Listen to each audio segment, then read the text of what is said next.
What's going on, family? I want you to imagine this. Imagine a person being released from prison after spending so many years of their life being in prison. To gain their freedom and to go back into this world, living the life that got them in prison in the first place. And that is what some of us are doing right now. Because God has given us freedom through our unification with Christ from the sin and the sinful nature that we once lived in. He has given us that freedom.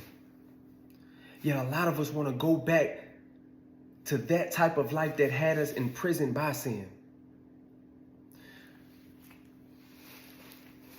In the book of Galatians chapter 5, verse 1, it says this: so Christ has truly set us free. Now make sure that we stay free. And don't get tied up into the slavery of the law. A lot of us are going back to the life that imprisoned us to sin. A lot of us are going back to the life that imprisoned us to burdens. A lot of us are going back to the life that imprisoned us to depression. A lot of us are going back to abusive situations, abusive relationships, abusive partnerships that God has set us free from. We've been given that freedom, and He's called us to stay free.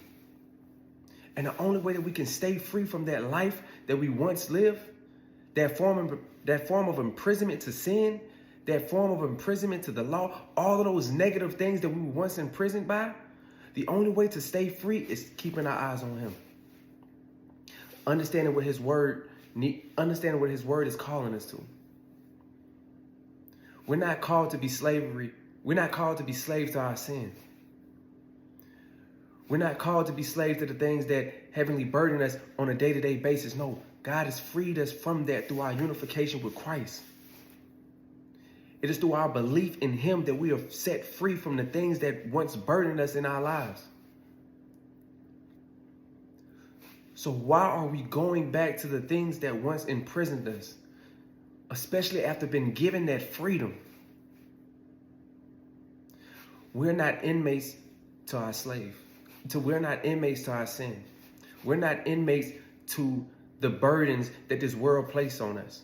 We're not inmates to any of those negative things that this world places on us or the enemy tries to whisper into our spirit. No, we are free.